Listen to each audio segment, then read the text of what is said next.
Hey everybody, I'm Robert, and first of all I'd like to tell you happy Friday. I guess you know what that means, 3-question blitz, and we have a little bonus, just a little bit of Nürburgring talk. First question for the day is going to be from one of you guys, actually, specifically about your car. You have an R35 GTR that is now has suspension on it. The car's set down a little bit lower, and it's presenting problems, kind of like what I said with the Toyota Supra in terms of bump steer, so we're going to talk about that a little bit. The second question is about Ferrari reliability. It is something that has actually come up, I would say, in Instagram messages, in a lot of the comments that you guys have been leaving here asking me about the reliability of all the Ferraris that I've had and do have. And then the third question is, am I sponsored? I wasn't sponsored this SLS Black, somebody just left it here. So that'll be an interesting topic. Am I sponsored on anything else other than this car? Before we do that, the last 2 days, Tom and I have been working the Manthey Racing Track Day. We've been doing a lot of videos with it, and it's been a lot of fun. But something that's been kind of odd for people coming to me, Robert, your GT2 is sitting here in the track day, and you're running around with Tom making videos and doing things like that. Why are you not driving? The track is empty. You're crazy. So it's something that has been presented quite a bit, and it's actually an interesting topic because, yes, when we come to the track, we're all of a sudden like, oh my gosh, I need to do 50 laps today, I need to do 60 laps tomorrow, I only have so much time. And a lot of people who are coming from Switzerland and France, they can't fathom that. Why would I just be chilling with a GT2 sitting there? The reality of the situation is that we're very, very lucky in the sense that we do live here at the Nürburgring, so when I have the opportunity to drive, I do it if I feel like it, and if I don't feel like it, I don't. And if there's something that I want to do, otherwise, then I'll be happy to do that, and I don't feel like I've missed out, and that's a very fortunate thing that we have here at Apex, or just anybody that lives here at the Nürburgring or is here as often as I am. So what we did is we actually made a video for Manthey Racing. We went around, we took drones around the track, we took cameras and videos and interviewed people. It was actually really fun, and that's something that I don't get to do every day. Usually the boys are doing that themselves, so I got to take part in it, and I really enjoyed it. It was a lot of fun. So if you guys stay tuned on Manthey Racing's channels, you'll probably see a video that will come out pretty soon. But thank you to everybody at Manthey Racing. Absolutely amazing track day they put on. Only Porsches allowed, full support from Manthey.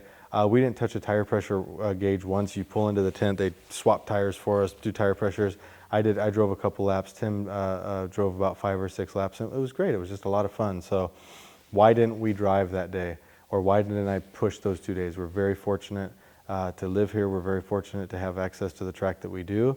And yeah, there's a lot of opportunities, a lot of fun that we get to have, and yeah, I'm very thankful for that. Let's jump right into the first question. R35 GTR. The question basically read, Robert, can you have any ideas about why my R35 GTR, anytime I go over bumps or anything like that, the back end feels like it wants to move around? I've lowered the car and I've put suspension on it. And this question was presented through the Toyota Supra video because they were looking at my complaints about the bump steer.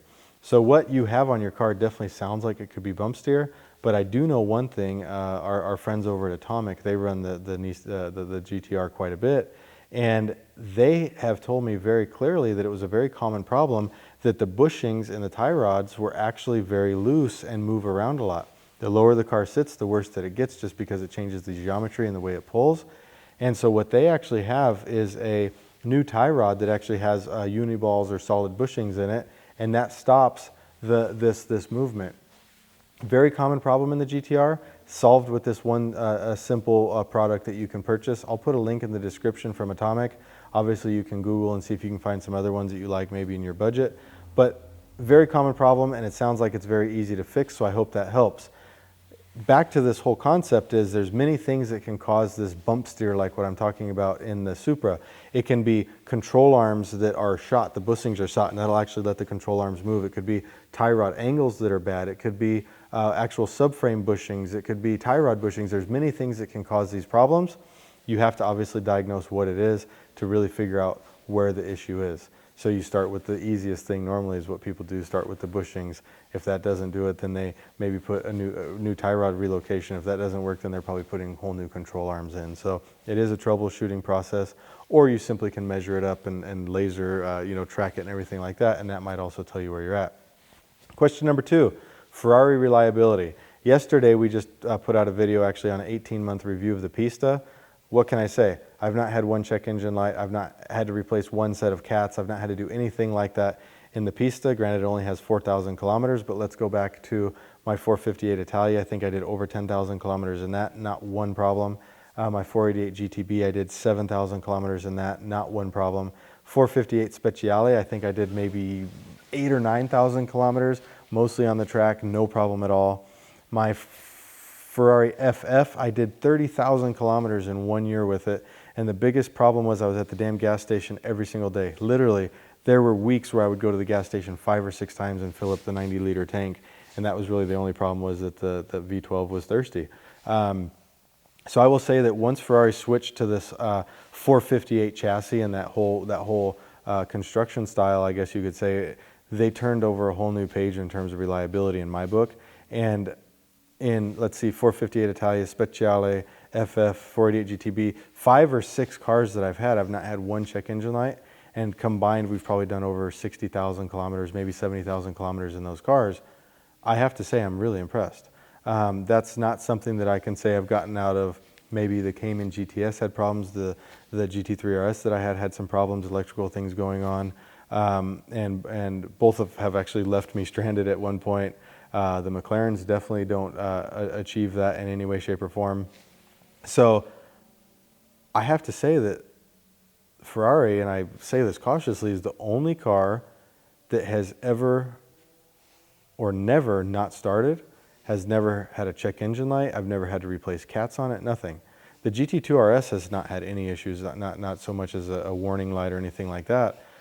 But the Ferrari as a brand is actually the only car that I think that I have as a make that's not had a problem like that. And that's pretty impressive. So for those of you that asked, Ferrari reliability right now is on point. I'm very impressed with it. And that's also running on the track hardcore. So that's pretty cool.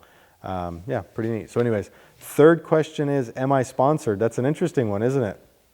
We're at the Nürburgring. We run thousands of laps a year, whether it be in our taxis, whether it be in my private cars and in the team's cars and things like that. And the simple answer is no, we're not sponsored. We don't have a company that we have signed a contract with that we get parts from, or we have to provide social media coverage for, or that we have to get parts in exchange for media coverage, etc. We have obviously partners that we work with, be it for tires that we like to run or parts that we like to run on our cars and things like that. But they're nothing more than that. They're partners. Every single company that we work with, in the sense that be it tires, like I said, or anything, we say, look, we want to work with you because I like these tires, because I want to run these tires. They don't give us any money, and they're not giving us the product for free. So that's something very interesting for you guys to know, that when I do a 7-tire review, every one of those tires we paid for. We don't get those tires directly from the manufacturer. Sometimes, yes, I'll call up and say, hey, I want to try this tire. Can I buy a set, or can I get a set? And maybe there's a small discount on it because of what we're doing, and they know that it might get some reach. But we're not out asking for watch deals and shoe deals, groundies, by the way. A lot of you guys have been asking about those shoes, but we're not getting anything given to us that we have to run. I have been approached by different tire companies and things like that, and said, Robert, would you like to run our tire? And we say, yeah, I would love to run your tire if it's a model that we actually like, but I will not do an exclusive deal. I will not put other tires that I like to the side just to promote your tire, because I think that would be doing Apex as a whole an injustice, and it would also be doing the people that follow Apex and follow my channels and even follow Misha's channels an injustice if I tell you, oh, what's this? Oh, a Michelin Cup 2 is the only tire that you can run. I think that that's incorrect. I think that the Michelin Cup 2 has a fantastic place on a lot of cars, but it is not the only tire that you should run. If I've got the M3 sitting above me, sitting on Nankang, and I say that's the only tire you should run, that's not true. So we're very cautious in the sense of who do we work with and who do we promote, because it has to be something that we get behind, and it has to be something that we would put our money into, and we will not go to an exclusive brand really at any cost, because that's just not how we want to operate. I see so many people on YouTube that this week they're promoting this watch, and next week they're promoting that watch. This week they've got this car sponsored to them. Oh, I bought my car with this financing company. It's an absolute joke what's going on in social media these days in the whole influencer business, and that's something that we at Apex definitely do not want to get involved in. So very good question. I hope that clarifies a little bit of it for you guys. If it didn't, be sure to ask some questions about that, because I'm definitely open. I think you guys know that we're not holding any secrets back in that regard. I have seen actually one more note on that topic on Facebook. Somebody said, why do you run this tire? And they said, yeah, well, if I was sponsored by them, I'd run the tire as well. And actually, no, we're not sponsored by a tire company. We run the tires that we have because we like them, because we enjoy them. I like the feedback in each given situation, so that's exactly why we use them. But anyways, you guys have been awesome lately. The comment section has been on fire as far as I'm concerned.